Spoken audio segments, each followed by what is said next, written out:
Everyone, আসসালামু আলাইকুম। আজকের ভিডিওতে থাকছে বাংলাদেশ থেকে সিঙ্গাপুর যাওয়া এবং সিঙ্গাপুরে গিয়ে সিঙ্গাপুরের খুবই দারুণ 5টি ফেমাস প্লেস থাকবে এই ভিডিওতে। একেবারে লাস্টে থাকবে আমার সবথেকে প্রিয় একটি জায়গা। দেখতে হলে ভিডিওটা পুরো দেখতে হবে, একটু স্কিপ না করে। যাই হোক, বাংলাদেশ থেকে সিঙ্গাপুর যাওয়া অনেক বেশি টাইম লাগে না, কারণ বাংলাদেশের একদম পার্শ্ববর্তী এলাকা বললেই হয়। সিঙ্গাপুর মাত্র 4.5 ঘন্টার ফ্লাইট। সো ফ্লাইট মোটামুটি ভালো ছিল, ফ্লাইটের খাবার দাবারও ভালো ছিল। দেখতে দেখতে বাংলাদেশ থেকে সিঙ্গাপুর চলে আসলাম। পার্শ্ববর্তী এলাকা কেন বললাম, আমরা তো ঢাকা থেকে গোপালগঞ্জ যেতে হলেও প্রায় 4 ঘন্টা লেগে যায়। আগে কম লাগতো, বেশি লাগতো, এখন তো 4 ঘন্টায় হয়ে যায়।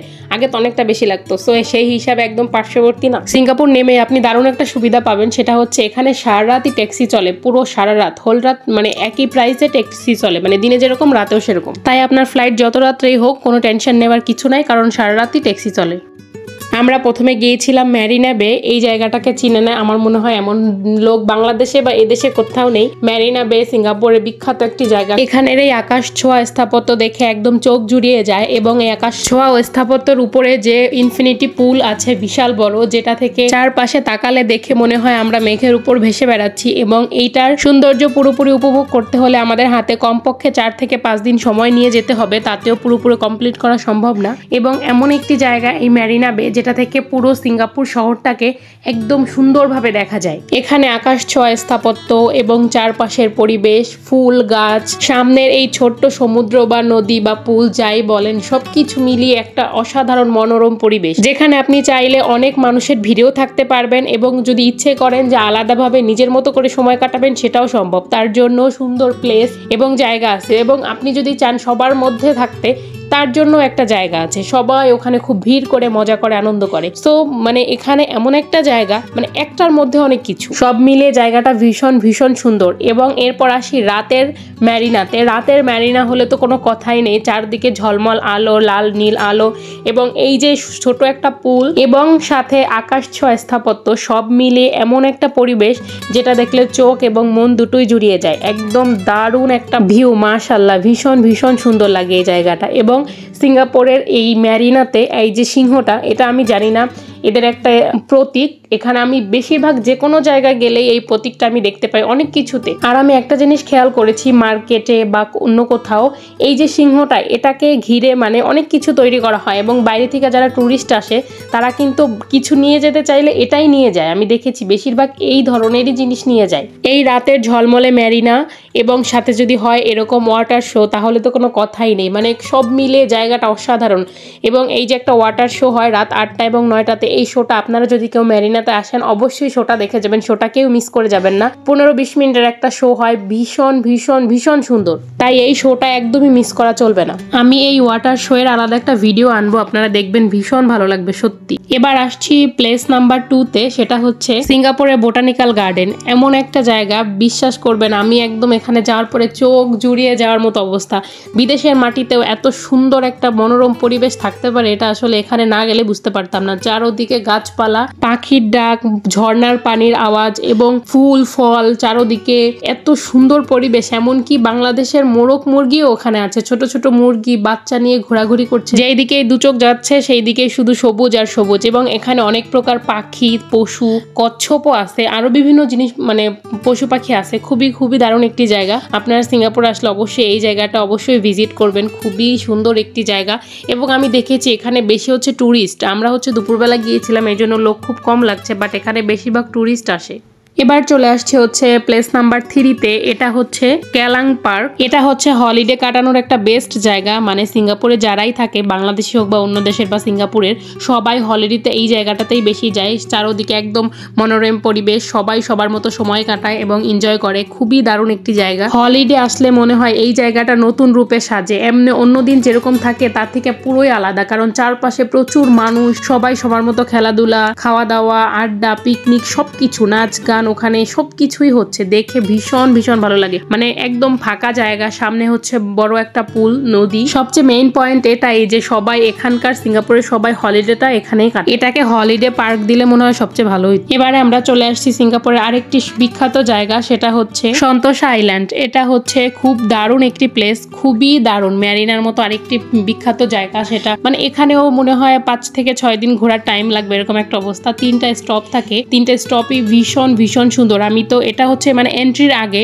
একদমই সন্তোষা আইল্যান্ডের প্রথম স্টপে যাওয়ার আগে এই জায়গাটা বাচ্চাদের জন্য খুবই সুন্দর একটি জায়গা। এবার আমরা চলে আসছি সন্তোষা আইল্যান্ডের প্রথম স্টপে, এবং প্রথম স্টপে খুবই ফেমাস একটি জায়গা হলো এখানে এটা নাকি ইউনিভার্সাল। আমি এটাকে জানতাম না, যদিও একটা ভিডিওর কমেন্ট থেকে জানলাম এটা নাকি হচ্ছে হলিউড মুভির কি এন্ট্রি নাকি, হতেই পারে, কারণ আমি দেখেছি এই জায়গাতে যারাই আসে তারা হচ্ছে এই জায়গাতে ছবি তোলার জন্য প্রচুর ভিড় করে। এই জায়গায় ছবি তোলা বা এই পুরো ইউনিভার্সাল লেখাটা পুরো ক্যামেরা বন্দি করার জন্য অনেক চেষ্টা করে অনেকে এখানে এসে। তখন বুঝতে পারলাম হয়তো এই জায়গাটা খুবই ফেমাস একটি জায়গা। যাই হোক, এখান থেকে আমরা দ্বিতীয় স্টপে চলে যাব। তৃতীয় স্টপটা আসলে আমরা ঘুরতে পারি নাই, সময় কম ছিল, এই জন্য চলে আসছি। কিন্তু আপনারা গেলে হাতে টাইম নিয়ে প্রত্যেকটা স্টপ ঘুরে দেখবেন, কারণ প্রত্যেকটা স্টপই ভীষণ সুন্দর। এই তৃতীয় স্টপে অনেক দারুণ ইন্টারেস্টিং জিনিস আছে। সেটা হচ্ছে এখানে প্রচুর রাইড আছে, মানে হচ্ছে ওই যে কেবল কার, তারপর ওই যে উপর থেকে যে জাম্প করে নিচে, মানে ভীষণ সুন্দর রাইড আছে। তারপর হচ্ছে শূন্য ভাষা, অনেক রাইড আছে যেগুলো আসলে আমার এই ভিডিওতে নাই।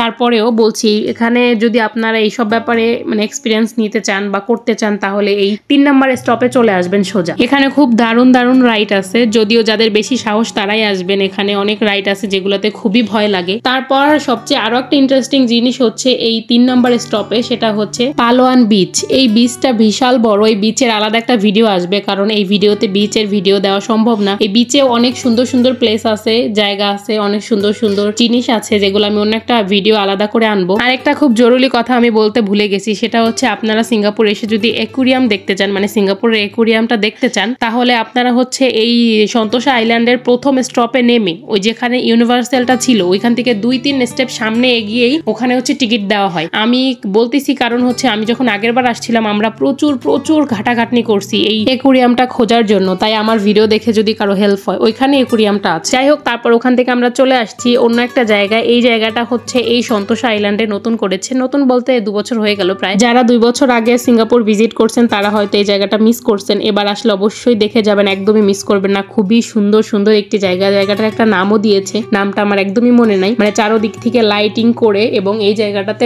বিভিন্ন ফাংশন হয়। খুবই দারুণ একটি জায়গা, তাই সন্তোষা আসলে এই জায়গাটা ঘুরে যাবেন সবাই। এবার আসছি 5 নাম্বার প্লেসে, এবং সব থেকে ইম্পর্টেন্ট একটি জায়গা এবং আমার খুবই প্রিয় একটি জায়গা, খুবই প্রিয়। এটা হচ্ছে Singapore Changi airport. Singapore Changi এয়ারপোর্টটা বিশ্বের মধ্যে 2025 সালেও বেস্ট এয়ারপোর্ট হিসাবে অ্যাওয়ার্ড পাইছে। এত সুন্দর, তাহলে আপনারাই কল্পনা করেন যে এই এয়ারপোর্টটা কত সুন্দর হতে পারে। বিশ্বাস করবেন, একটা এয়ারপোর্টের মধ্যে যে এত কিছু থাকতে পারে, এত কিছু হতে পারে, এত কিছু করা যায়, এইটা সত্যি এই এয়ারপোর্টটা না দেখলে ধারণাই করতে পারতাম না আপনারা এবং আমি নিজেও। এত সুন্দর, বিশাল এক অভ্যন্তরীণ ঝর্ণা আছে হচ্ছে টার্মিনাল 3-তে। এই অভ্যন্তরীণ ঝর্ণাটাও বিশ্বের মধ্যে সবথেকে বড় ঝর্ণা। অভ্যন্তরীণ ঝর্ণা, তারপর খেলাধুলার জায়গা, মার্কেট, শপিং মল, বিভিন্ন ধরনের গাছপালা, বিভিন্ন জিনিস, ফুল গাছ থেকে শুরু করে এত সুন্দর। মানে এই এয়ারপোর্টটার মধ্যে কি নেই সেটা শুধু আপনারা বলেন যে কি নেই। একটা এয়ারপোর্টের মধ্যে, একটা হোল এয়ারপোর্টের মধ্যে মনে হয় যে একটা বিশাল পিকনিক স্পট। এখানে বিভিন্ন রাইডের জায়গা আছে, অনেক জায়গা আছে একটু টিকিট কেটে ঢুকতে হয়, তবে সেই জায়গায় আপনারা চাইলে টিকিট না কেটে দারুণ জায়গা দেখতে পারেন। আমি যে জায়গাগুলো দেখাচ্ছি এগুলো কিন্তু টিকিট ছাড়াই জায়গা, টিকিট কেটে ঢুকতে হবে না, আপনারা টিকিট ছাড়া খুবই দারুণ জায়গা ঘুরতে পারবেন। অনেকে মনে করতে পারেন যে এত সুন্দর জায়গা অবশ্যই হয়তো টিকিট লাগবে, অনেক টাকা খরচ হবে, একদমই না। আপনারা হচ্ছে বাংলাদেশ থেকে বা যে দেশ থেকে আসেন সোজা এয়ারপোর্ট নেমে আপনি প্রত্যেকটা জায়গা খুব সুন্দর করে ঘুরতে পারবেন। এবং আমি তো শুধু মনে হয় টার্মিনাল 3 ভিডিও দিয়েছি, এখানে বেশি ট্যুর অল্প একটু ভিডিও আছে। আপনি প্রত্যেকটা টার্মিনাল ইচ্ছা করলে মানে নিজের মতো করে ঘুরতে পারবেন, সারা দিন থেকে ঘুরতে পারবেন, কোনো অসুবিধা হবে না, এবং একটা টাকাও কোনো খরচ হবে না, এক্সট্রা কোনো টিকিট লাগবে না। এবং টার্মিনাল 1 থেকে 2 থেকে 3 যেতে আপনি যে এমআরটিতে করে যাবেন ওটাতেও আপনার কোনো খরচ হবে না, ওটা ফ্রি। আমি যারা হচ্ছে সিঙ্গাপুরে মাত্র একদিনের জন্য আসবেন তাহলে তাদেরকে কি বলবো, আমার নিজের পার্সোনাল এটা ওপিনিয়ন, সেটা হচ্ছে আমি তাদের সাজেস্ট করব যে ওই একদিনটা শুধু সিঙ্গাপুর এয়ারপোর্টটা ঘুরে দেখবেন, আর কিচ্ছু না, শুধু এয়ারপোর্টটা ঘুরে দেখবেন, সকাল থেকে রাত পর্যন্ত এয়ারপোর্টেই থাকবেন। মানে দিনের ভিউ আলাদা এবং রাতের সেই দুর্দান্ত ভিউ তো কোনো কথাই হবে না। চারোদিকে লাল নীল আলো, গাছের মধ্যে মানে প্রচুর গাছ, এবং সিঙ্গাপুর এয়ারপোর্টের মধ্যে প্রচুর গাছ আছে, আপনারা দেখলে হয়তো বুঝতে পারতেছেন একটা এয়ারপোর্টের মধ্যে কিভাবে সম্ভব এত সুন্দর এত বড় গাছ তৈরি করা। বিশাল কঠিন এটা আমার মনে হয়, কারণ একটা গাছ ছোট থেকে বড় করতে গেলে অনেক কিছু করতে হয়। সো এইখানে এত ভিতরের মধ্যে জায়গাতে এত সুন্দর গাছ, এত বড় গাছ তারা যদি করছে তো অনেক পরিশ্রম এটার পিছনে অবশ্যই আছে। এবং সিঙ্গাপুর এয়ারপোর্টের মধ্যে শপিং মল, তারপর খাবারের জায়গা, বিভিন্ন মানে সবকিছু আছে, হোল সবকিছু আপনি সিঙ্গাপুর ওই এয়ারপোর্টের মধ্যে পেয়ে যাবেন। আপনি ওই যে বললাম একটা দিনের জন্য যদি কেউ সিঙ্গাপুর আসতে চান তাহলে অবশ্যই একটা দিন ওই এয়ারপোর্টের মধ্যেই ঘুরবেন, এর থেকে বাইরে কোথাও যেতে হবে না। যাই হোক, আজকের ভিডিওটা এখানেই শেষ করব। যদি এরকম ভিডিও চান যে মানে কোন কোন জায়গা সুন্দর আছে, এরকম ছোট ছোট ক্লিপ নিয়ে যদি আপনারা ভিডিও চান আমাকে অবশ্যই কমেন্ট করবেন, আমি এরভাবে ভিডিও দেওয়ার ট্রাই করব। ভিডিওটি ভালো লাগলে একটা লাইক, কমেন্ট আর চ্যানেলটা সাবস্ক্রাইব করবেন। খোদা হাফেজ।